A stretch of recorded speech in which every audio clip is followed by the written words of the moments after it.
Howdy, y'all. It's your favorite trainer with a belt buckle. We got a program of a 76-year young client. What that looks like.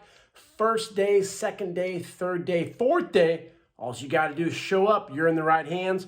Make sure to check out how to become a successful personal trainer. This is a live class that we have daily, part of the online internship. So whatever your excuse is, you can't come to California or Texas or a weekend seminar, that's all right. We got you covered. We are online.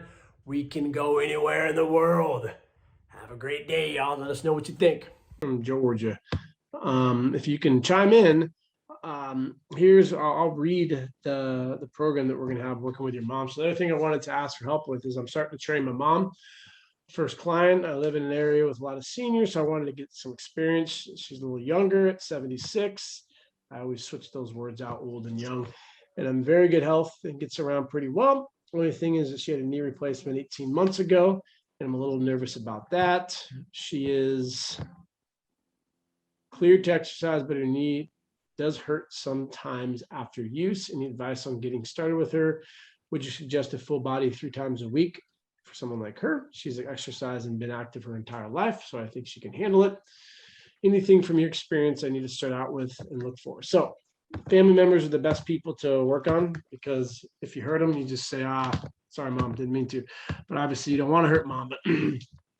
But when we do the program, especially as we start going throughout life, we need to look at the organism. And what happens is when we look at endocrine wise, as we get older, we're not going to be producing as much testosterone, nor I'm not actually 100% sure on growth hormone. I just know about testosterone because it's anabolic. And if you have any malignant growths, those can grow even more so. And so that's why we have testosterone levels drop as we age. It's to keep us alive as long as possible. So the recoverability is going to be more challenging, but also as we age, we typically don't eat as much. And so that's why you'll see a lot of older people be a little more frail. And on top of that, we don't move as much. They did some interesting studies looking at osteoporosis, and for the longest time, we thought it was associated with age. But if you look at the stereotypical senior citizen, what do when they're older? They sit on their couch and they don't move around as much. So the fact that our bones are getting brittle, it's due to the fact that we're not loading it as much. And so we have a lack of activity, and then we have a decrease in hormone levels. And on top of that, we have an interesting phenomenon with muscle protein synthesis. And the minimum requirement of protein is going to be higher in elderly people. So it's almost upwards of 30 plus grams per serving. And Dr. Campbell has a lot of great stuff on his page. Bill Campbell, Bill, and you can see the minimum. I want to say as much as 40. I could be wrong on 40, but for some reason, like 41 or 42 grams is ringing a bell in my mind, but I could be wrong. But it is upwards of a lot more than you think. So also think of it as, when I say sensitivity, sensitivity is if you've been in a room for a while and there's a ringing, after days, months, years, that ringing, you won't notice it anymore. Someone else comes in, they'll notice it. It's the same with mom, grandma, and grandpa. You go to their house and you're like, what the hell is that smell? It smells terrible, but they can't smell it. So that sensitivity is to their organism, it's higher.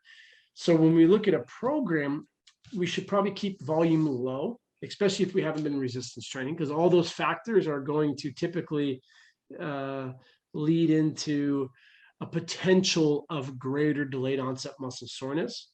And that's just going to be a case by case.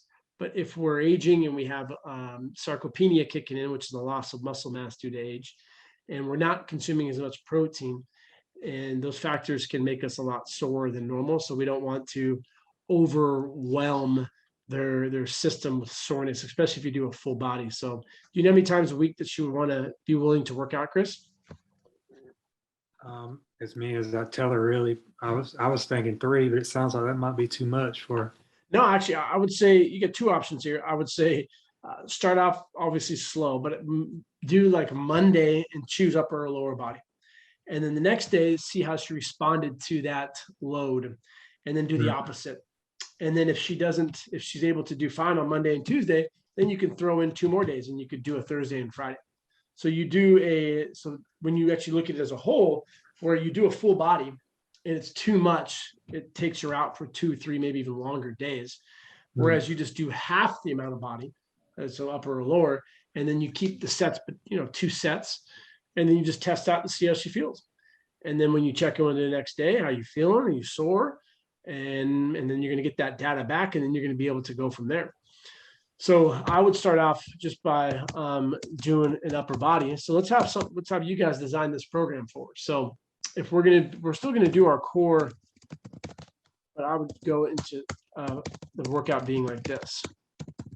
Now, why do you think I'm going core accessory versus core accessory? It might be too much to do 9 separate exercises. And I don't talk down to my senior citizens or older folk. I actually take it as an opportunity to learn more about life.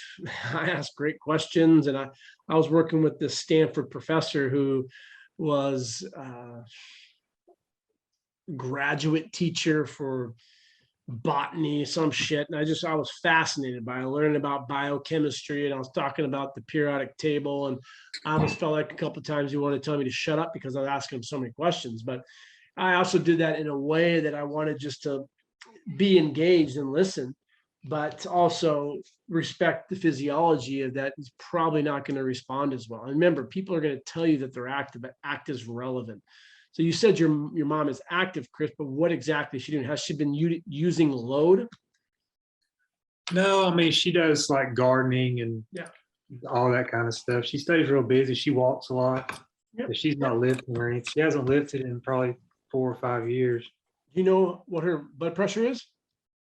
It's in the normal range. I couldn't tell you exactly what it is, but I know it's normal. I would just get in the habit of doing it. It's a good practice to do. Then you can get better at recognizing those numbers. And then the other thing it's real cheap to get is get the grip dynamometer.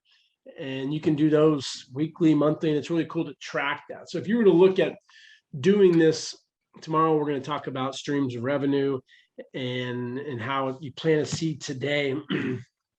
12 months later, that seed's going to sprout. But if you were to, you said there's a lot of people in the senior citizen home or this area. Imagine in the next 12 months, you work with 60 people and you have this data that you check regularly.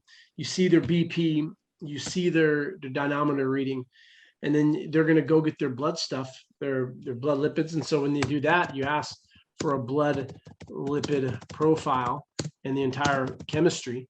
And then you can track all that through the course of the time that you're training them. So then when you have this data, that's how you can potentially get grants and stuff in the future, where you gather up all this information. And it's not just one data point, it's a bunch of them. I was doing this for Show Up this morning when I was at Starbucks, and I was writing out that's why I did the post. I was writing out every name that we've gotten hired at Equinox, because I want to compile that data. So when I bring it to someone, which I've done before, it's not just a handful, like 5 people we've gotten hired.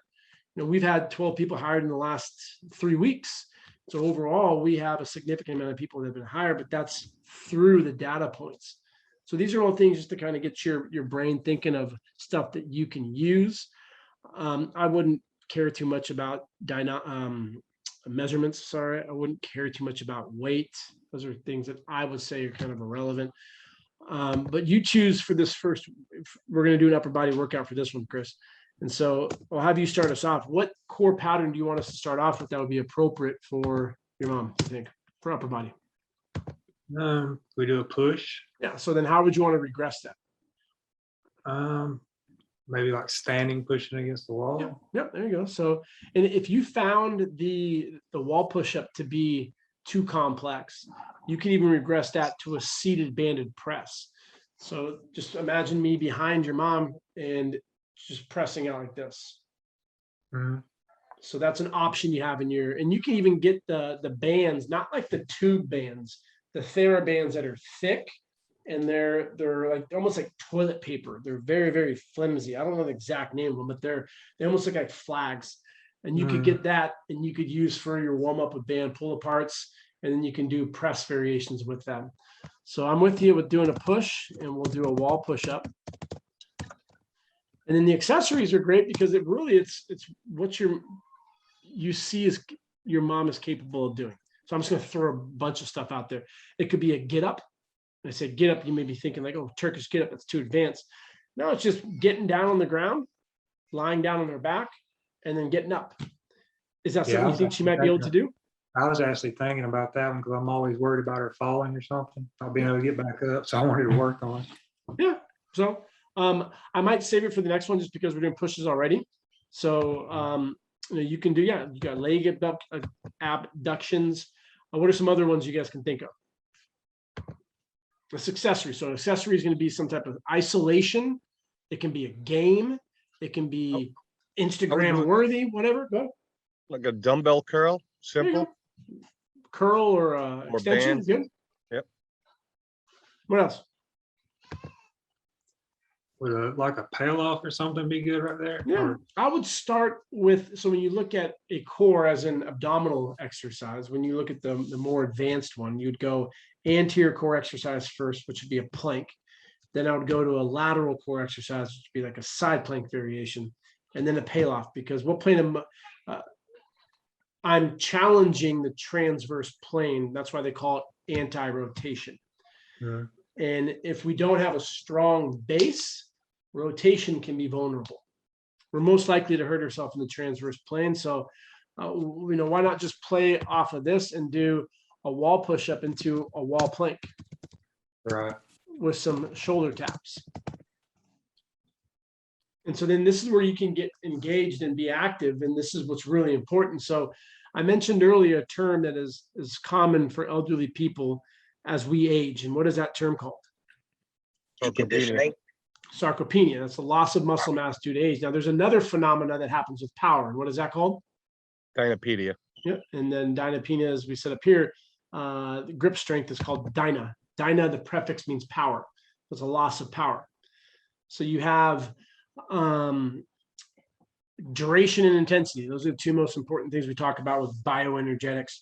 So when it comes to neurological communication, neuromuscular communication, essentially it's kind of the same thing. You have power of it, and then you have the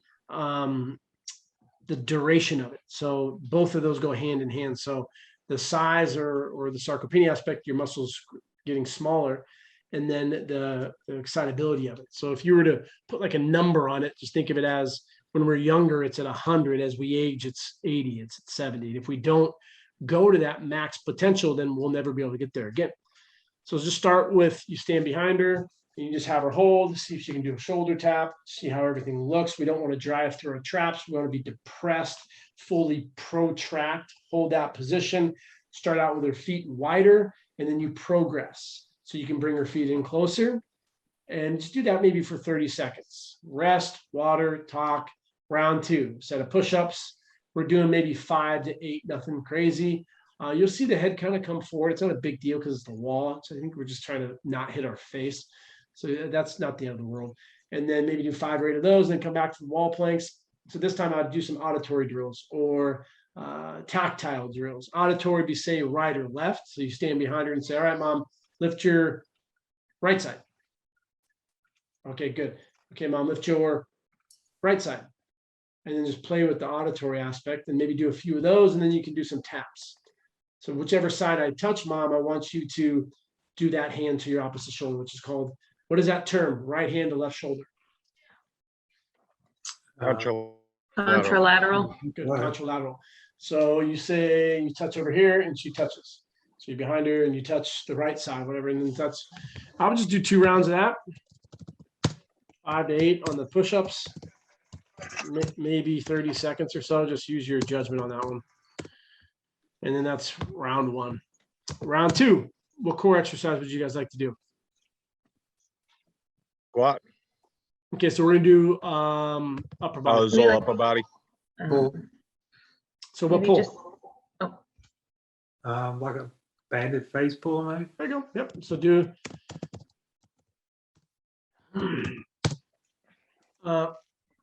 what's something we need to remember when we do banded exercises, especially the red banded ones? Grip strength. Keep the tension on it. Or what else? Don't let it snap into their face. Yep, Attach it yep. to something stable. I'm going to show you guys one of my more famous photos. I don't show many people this one. So I trained the Getty's daughter. The Getty is a multi-billionaire. And so she was obsessed with us. And we were like her little pool boys. And she just took us under her wing and paid for everything. It was the best time. We had backseats, or sorry, not backseat, but we had backstage. We had a suite at the AC/DC concert in Petco. We just amazing time. So we were at her house. That's awesome. Yeah, it was amazing. So I have $50 million in paintings behind me. And one of the reasons that she loved me is because I can be, kind of unique in certain situations. So she liked how serious, like not serious I would be. So I walked up to one of these paintings right when I walked into her house. I'm like, oh, cool, Kitty, I'm going to take this. And I started trying to take it off. And she's like, no. That's literally tagged to the FBI. If that comes off the wall, the cops, I'm like, oh shit, you're not joking. And she showed me. So here's my photo at her house. She did my hair and everything. And I'm drinking. Look at that. You like that? Look at that And mug. so- Oh my God, you look like that guy from Perfect Strangers. What You is look like his a name? pedophile. I do. I look at this photo right here. Oh my God. That photo is worth $40 million right behind me. So when I was working with her, I sent her some bands that she could use. And the next time I saw her, she had these big glasses on and she had a giant black eye. And so she gave the band to one of her workers. They had a staff that they would pay annually $40 million. It was its own company within a company. But one of the workers didn't understand what she was saying, different language, and he just let the band go and it smacked her right in the face. So I can only imagine if she would have lost an eye, Show Up Fitness, lose his eye of Getty, the little things I didn't really think about. But when you're working with people who don't understand the tools that we're using, always go above and beyond and childproof everything. So every time that I have one of those bands, I always go like this. And I'll just go to see if there's any nicks where it could potentially break, because I don't want them to do a band and face pull and it smacks, and then all of a sudden we lose an eye or something crazy like that. That's that final destination stuff I talk about. And so I'll keep the reps low, 8 to 10, use your judgment, really focus on, what do you think, more the concentric or eccentric? Eccentric. Yeah, I want to see a lot of strong eccentric control. And it can be kind of saddening when you see someone come here and you tell them to go as slow as they can. It just goes like that. They lack that eccentric control, that's how we hurt ourselves.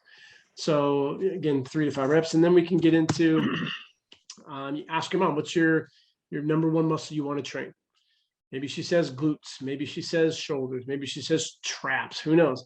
Maybe she wants to work more on her core, abs. You can do what you feel is appropriate. We talked about earlier with those get-ups. I would just throw those in there. Sorry, Mom. So here's what I want you to do. I want you to get down on the ground, and I want you to roll over and get on your back, just like you're going to bed. And then I want you to get back up and just keep it as simple as possible and just watch her. All right, Mom, we're gonna do it again. Now get back down, lay on your back. Now, when I say go, I want you to eat up and repeat. And then I'm going to ask her and say, all right, Mom, I want you to tell me which way did you get up, left or right? And a lot of times she'll be like, oh shit, I don't even know. Did I get up on the left side or get up on the right side? So okay, get down and do it again. And then you watch her get up. And you say, okay, that was on your right side, Mom. Now what I want you to do is do it again, but I want you to get up on your left side. And it's really cool to see how the brain works in that environment, because naturally she's going to get up and she's going to go right back to that right side. Mm-hmm. So then you can just get her brain firing different pathways and do that in 2 rounds times 2. And I would do maybe 8 to 10 on the band pull aparts. And then the get ups, I would just do 4 to 6. And then if she's kicking ass and she's doing well, then you can go for speed on the second time. All right, Mom, when I say get up, I want you to get up as fast as you can. And you can just kind of play around with those auditory cues. So we got to push, we got to pull. Now, Katie, what were you suggesting on the last one? Oh, well, I did like an overhead press. As a simple screen you can do, just see what Mom can do. If she's having a hard time getting both hands around there, then maybe we would do a shoulder exercise below, rotating T's. Maybe we did face pulls, maybe just do regular rows. You can do that band press variation, which would be less here, more here. you just use your decision on that one, but we can do a press variation. Be mindful of overhead. Screen quickly if you wanted to get better at your shoulder screening, put her on the wall, and you can just do a shoulder flexion test. In the story today, he intern in Los Angeles, was doing some transverse external rotation, internal rotation testing, manual muscle testings. So he was doing external, he was doing internal, he did scaption, he also did, I think he did external, internal here. That's a great way to test transverse plane.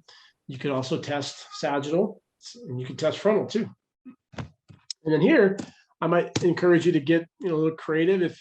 I like cheap little toys, cat toys, a little laser. You can even get pins that have the lasers on there, and those are less than $20.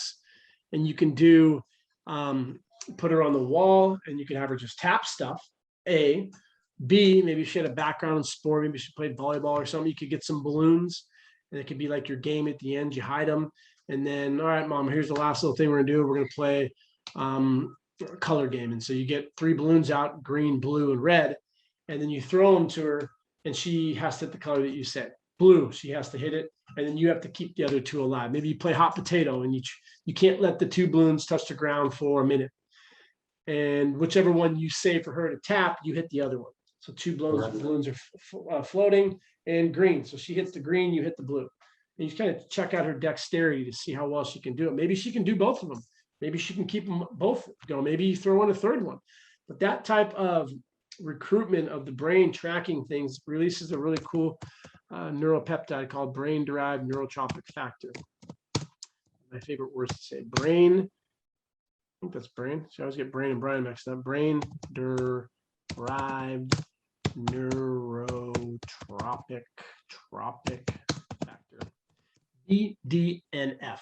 And this neuropeptides are really called neuroplasticity.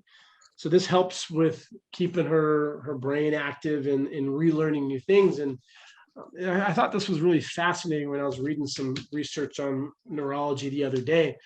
And they say that one of the reasons as we age, time seems to go so fast is because we stop learning new things, which is kind of fascinating. If you think about, like, when you hit your 30s and 40s, everything's routine. You wake up, kids to school, work, come back. It's Katie's rolling her eyes.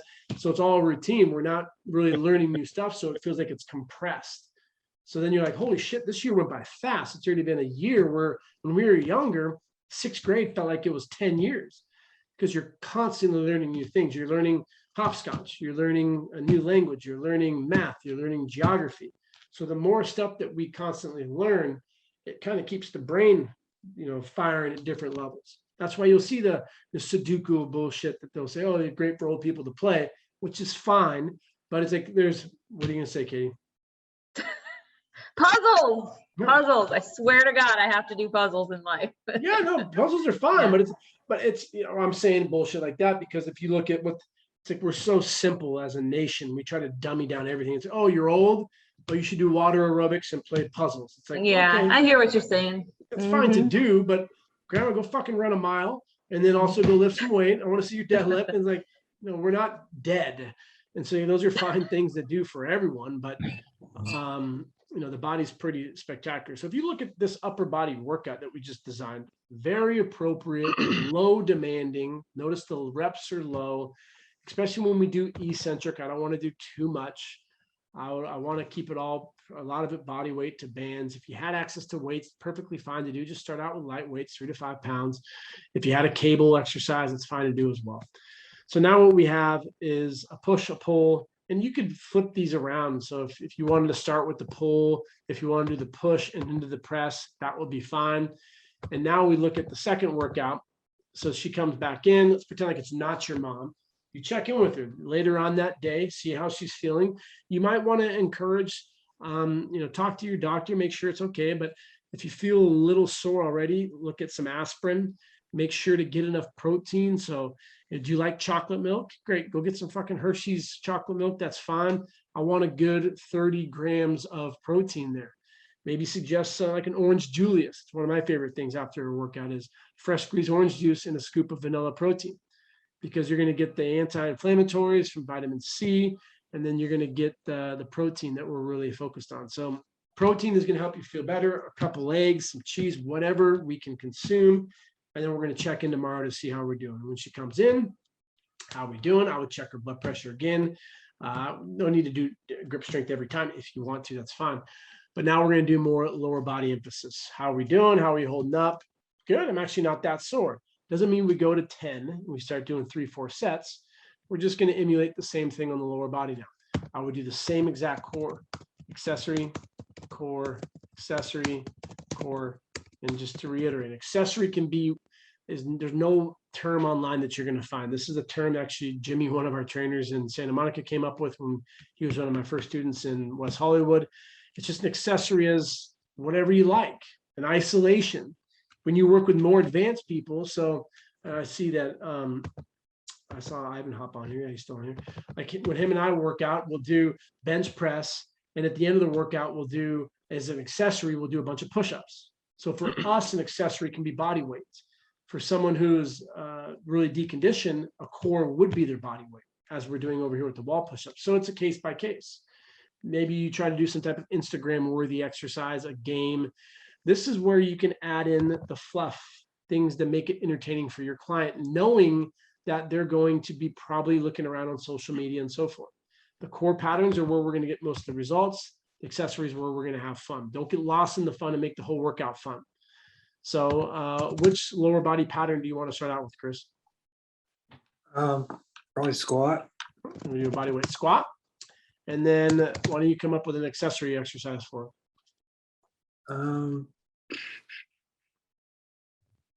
Do like, I don't know if she's strong enough, like lateral side steps or something like that. We'll do those, but I wouldn't put that as an accessory yet. We're going to do that later on. So we can do, I would just do a regular step up here.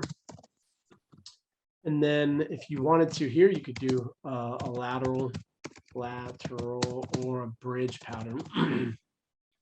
So accessory, like, do you have any dumbbells that you could potentially use with her? Oh yeah, got everything.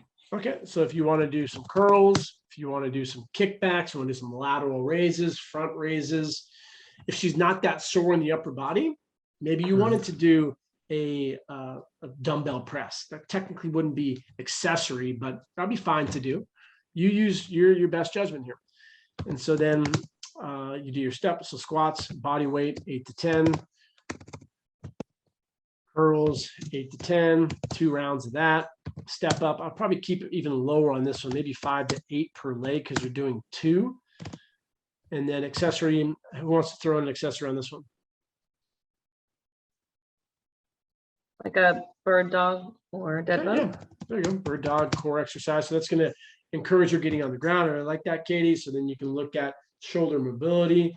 You can look at core strengthening, all anterior core, also contralateral. So right arm, left leg. It's really great for that.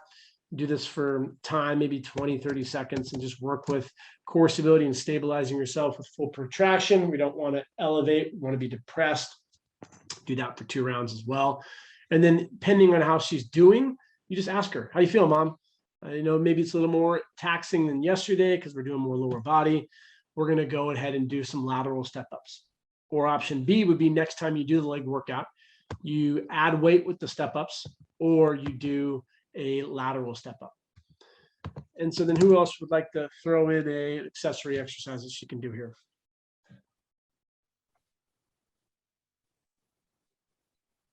Do some banded walks. Good. Banded walks if you have bands. I like that. Maybe you wanted to do some type of cardio. Maybe you want to do jumping jacks with her just to check that out. Frontal plane would be great. Again, you use your judgment on that. Sometimes with elderly people, we need to do modified jumping jacks. So you just do side steps. So right leg out, hands up, back down, left leg out, hands up. So we're just doing a modified version. So we're not actually jumping. You use your best judgment on that. Bands, put it higher up. So above the knees probably would be best for the beginner. The normal bands like that we have are probably too strong. So maybe you have to use those TheraBand latex ones. Best judgment on that one. Band walks, cardio, you decide. And so again, I'll keep it at 2 reps. And as long as if you have a client in front of you, and it's not our mom, it's all about expectations. My goal is to help you, and I'm going to reiterate exactly what they said. So your client says, I just want to be healthier. Very common. What are some very common goals you're going to get with elderly people, senior citizens? Want to be able to move better. Yep. They want to be able to, one of my elderly clients said, look, I just want to be able to get off the toilet by myself. Exactly. Yep. I got that one a lot. I want to be able to put this one. The trainer, I want to be able to put my bag into the top department on the plane without someone asking for my help. And she said, I thought that's great. What else do you guys think? I want to be able to hold my grandkids. There you go. Play around with my grandkids. My son just had a boy, and I want to be able to play with him as long as possible. I want to be able to get down on the ground with him. Get out of pain is another big one. So when you hear those things, respect it. So doing a 1 rep max, doing stuff that is really advanced, you got to ask why. If you hurt a fucking old person, I'm gonna get real pissed off. Like, why were you doing that dumbass exercise on a BOSU ball where it's cool and they want to work on their balance? Remember what balance is. Balance is a combination of vestibular, proprioceptive, and strength. So there's a lot of factors that go into it. So can you get someone on a BOSU ball? Sure. But if you fucking go right to a BOSU ball, it's really going to piss me off because did you do a prerequisite? And what do you think a prerequisite would be before getting on a BOSU ball? Stand on one leg. See if they There can you do go. a single leg something. Yeah. Bingo. Can you stand on one leg? How long can you stand there for? And you're going to be shocked that your clients can't do it. If they Oh, can't half the do time their shoes that they're wearing are unstable enough when they Yeah. try to do, a one leg Absolutely. thing.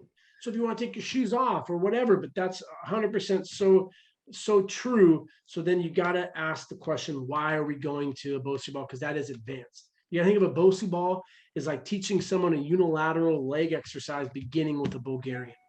It's not appropriate. If you feel for whatever reason that they can stand on one leg, they can close their eyes, they can go to example with your mom, you could throw in stand on one leg here. So stand on one leg. And you bring those balloons back out, stand on one leg, and you smack them at her. Mom, remember when I was in 4th grade and you gave me timeout? Boom, make her laugh, have fun with it. And so that's how we can improve our hip and knee and ankle mobility and strength. But then you can have that fun. BOSU balls, Eric's pads, stability balls, those are all devices, I think, to be a dick to say for incompetent trainers, because a competent trainer can emulate those same environments unilaterally. Hell, if you want to be in an unstable environment, get a towel. It's cheaper. Put it on the ground, have them walk over the towel laterally. So that's my little rant with people who go to, the older we get, we got to get better at balance. So I got to go on unstable. No, the thinking is greatly flawed. Focus on strength. As you get stronger, you're going to get better with balance. And you can do this with exercise at home. So here is your unilateral strength. So if we're not that strong, we don't have a very good grip on this. So the balance, everything is not that great. So if we're not strong, we don't have very good balance. The stronger that we get, this is going to be a lot more stable. So if we're not strong, it's going to fall. So we focus on getting stronger by progressive overload. That's what's going to help them ultimately with their goal of moving better, feeling better. Pain's going to come down because their guard's going to come down because they're getting stronger. Their body's protecting them probably because they're not moving around optimally. So when we look at this program that we just designed for Chris, we have day 1, keep the volume low, familiar exercises, upper body. Day 2, you're doing a lot of these already. Your mom's sitting down, she's standing up, she's doing some variation of walking up, walking downstairs. Now, day 4, she'd probably good to give day 3 off. If she wanted to come in day 3, you make that decision. I come back to this one and I repeat these same exercises. But what I'm going to do is progress them to make them a little more challenging. So if you felt the wall push-ups were too easy, then you can bring it down a notch. And you can either A, slow down the tempo when you do them again.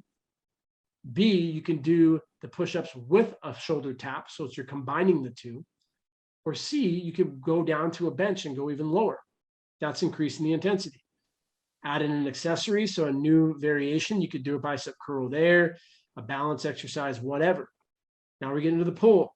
If we did banded pull on Monday, on Thursday, you said you have dumbbells, so do a dumbbell row. Do it neutral for 2 sets. Keep the reps between 8 to 10. Now that we're adding in load, I'm curious to see how her body's going to respond. So for the press, depending on how her shoulders feel, she's not a little cranky in the shoulders, you can do that again. Maybe you want to go to I prefer neutral shoulder presses in a flex position versus frontal, because this can be kind of hard for people to get up to. And then you play another little balloon game, or you get, maybe you put the get-ups back in there. But this time with the get-ups, you have her get down on her back and you roll over on her tummy. And then when you say go, she has to roll over and get back out of it. So each one of those is, so that the cores are the same. We just made them more challenging. In her mind, those are all different and new. When we come back to the legs, if she isn't that sore, all of these would be sagittal plane of motion. Start with sagittal. The lateral band walks, the lateral step-ups would be frontal. But if she did well on these, when you do a squat, add weight now, so do a goblet, curl, stand on one leg, whatever. Your step-ups, add weight, but then start thinking about how we can get in the frontal plane. So maybe do a side step-up. Control the eccentric. And then add in the bird dog, maybe you do a dead bug this time. Maybe you do a bridge bilateral, come down eccentric unilateral, if you felt like that was appropriate. And so now what we just did is we created a week workout. And this would be appropriate for someone who wants to train with you 4 times. Now, if they wanted to train only 3 times, you just cross-pollinate them. I would probably do like a squat into an accessory to see how she does. And then if you felt like it was appropriate, you want to do a push-pull accessory, then you could do that for the second circuit. Then you could do another leg exercise, maybe more hip dominant, and then another isolation or press. Just always remember, we don't need to smoke them. Our goal isn't to make them as sore as they can be or should be or need to be. It's just to get them to move and to enjoy the exercise, rest long periods by asking great questions. The ultimate goal is to get them into the next workout. And don't make the mistakes that I have. One of the most disheartening things I've ever done, I worked with a client, she was about this age, she was in her 70s. And we did, on the first day, we did like 3 or 4 eccentric push-ups because she's been in yoga and she was pretty strong and she could do holds. So I said, let's just have you do some eccentrics. You're doing really well with those. She did 9 total. She had to take the rest of the week off. This was the wife of the Stanford professor because she was so sore. But she didn't have any, like, she wasn't pissed off at me or anything, but that was my novelty to training, being new, is I did too much with just 9 total eccentric push-ups. That was too much on her. So there's nothing more disheartening getting that text from her saying that I'm so sorry today I can't go to my class. You know, it feels good, but I can tell that she's just like, this isn't something that I enjoy. So that was my fault. I had to own up to it and recognize, okay, I'm going to start out real slow, and then we can make it harder as we go week to week. What are some questions you guys have about this program? So if someone, okay, they want to do this for a month, you know, you do this for about a month. I have my dad and his girlfriend want me to program for them. They don't have any equipment. So they have bands and that's about it. How do you progress, like say the next month? Okay, well, we still don't have any equipment. Yeah, so I Do mean, you just, it's just kind of like it's kind of you were frustrating talking for us about. because they want to build strength and it's hard to, I'm sorry, it's hard to No, do. but it's kind of like what I was making the reference with your spot today. I said, you got some nice stuff in there. So you can do 1 or 2 things, encourage them to buy stuff. And if they don't, the second thing you can do, if they're paying you, then you can invest into them. If they're not, you can just take it as your little philanthropy project. And each month you get them something new. So we get them a 4 kilo kettlebell, and we get a set of 5 dumbbells. And each month we just get little things that we can add in there for load. And the best thing you can do is slow down reps, do more volume. But for someone who's a little older, you have to keep in mind how they're recovering. So there gets to be a certain point where, you know, there's people out there, there's dipshits that will say like, oh, bands are all you need. Yeah, well, you're missing out on bone mineral density health. You're not going to have the optimal overload to really strengthen your bones. It's fine. We can do a month of body weight. We can do the next month of bands, but we need to slowly start progressing into load. And contrary to popular belief, people will say, like, if you have arthritis, they'll say things like, oh, that one of the best things for it is not loading it and getting into a pool. Actually, studies have shown that a decrease in pain has been proven by loading the tissue, adapting, and it gets stronger. So exercise is the end-all cure-all for weakness and pain and mindset too. So, but that's Chris, a difficult too, you know one, what? Katie. Say it That again. guy that, Oh, sorry. sorry, Yeah, Mark. Katie. So that guy that I'm training, he originally was just going to hire me for 3 months. He's that 86-year-old guy, that guy Al that I sent you the video on. We're now 9 months in. And, you know, when we first started, and for that guy, Chris, that's on the call, very, very similar. I mean, this guy's 86, but very deep conditioned. And we started with lateral, you know, bands and things like that. And, you know, that guy could do lateral raises now with 8-pound dumbbells. And the biggest point I wanted to make is the confidence level that they get after they see themselves progressing is amazing. And that's the reason why he's kept me on, is because he just sees that, he sees the progression, he feels better. And you know what? We've went from, you know, yellow bands to blue bands to black bands on a row, where I said, look, Al, I got to get you some weights, you know, and he's like, well, you better get more, because I plan on giving you more, you know, like, so it's good to see their confidence build up more than anything. That's the biggest reward that you get out of it. And they feel better, you know. And at first I would have never said I'm going to train the elderly population.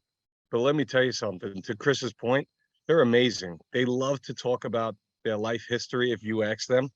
And, you know, for me, you know, you learn a lot from them. They've been around twice as long as I have, and they can teach us a thing or two, you know, so it's pretty awesome to train the elderly, honestly. And you made some good progressions with the grip strength. You would test him and you noticed it went up significantly. Yeah, and you know what, Chris, I guess when I first joined, you know, Show Up, I guess I thought, well, because one hand was 10 pounds of pressure on the dynamometer, and then his other hand was 30. And literally within a month, it went from 20 to and 30. And now he's at 45 and 42. That was last week.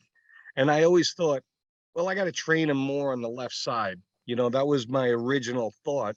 And then learning more from you about the neurological piece, it had nothing to do with that. It just, his brain didn't know to fire on those cylinders. Mm-hmm. And, you know, for him to see it, when he grabs it, now he looks at the number and he goes, what I get? You know, it's pretty cool. And he's like, are we going to do that grip thing again? I'm like, yeah, whatever you want to do it.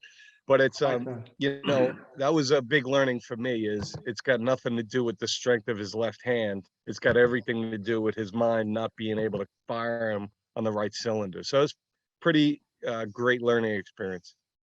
And so you can take that same principle with younger kids and just any newbie. That neurological conditioning that happens really the first month is, if you were to watch someone doing a barbell press and a younger person, you're going to see some discrepancy in the neuromuscular communication. Perfectly normal. You don't need to train one side more. The advanced training would come with someone who's been training for numerous years and actually be an advanced lifter, and there was still this unilateral discrepancy, and they're not implementing dumbbells. Well, that in that advanced case, you could throw in some extra reps on that weaker side. Very rare that you're going to come across that. So just wanted to add in a couple other things that you can do. Progressions, thinking of how Mark was training this guy. I do remember him doing some exercise where he was walking back. That's a great exercise to incorporate. Don't do that in the beginning though. Start just with checking out how they do sagittal walking, and then you can add in little games. And so if they have a little dog or something, that's going to be a hazard in the future. So, you know, you could put something that is a book and you have them walk at the book, and then you say right or left, and when they get up to it, they have to go around it. So that reactiveness is going to be really important, and maybe even come up with your own system for older people. You know, that it could go into a core reactive. So as they get more conditioned, it can be, you know, if they're going to train 3 times a week, you could do a squat into a press into a reactive drill, and then a hinge into a pull into a reactive drill. So that would be specific adaptation of opposed man for that individual you're working with. Chris, that guy loves to, you know, so when I bring him outside and I walk with him, I have him walk, you know, side to side. And then this last month, I added in a medicine ball. So he takes one step to the side, and then he slams an 8-pound medicine ball, and it's like a little basketball.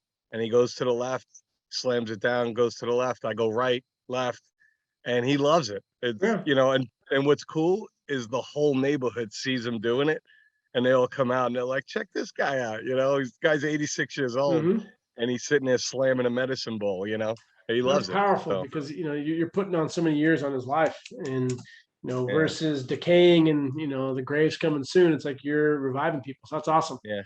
Chris is asking about, would the same be for somebody who's come back from an injury? Now, injuries are a little more unique.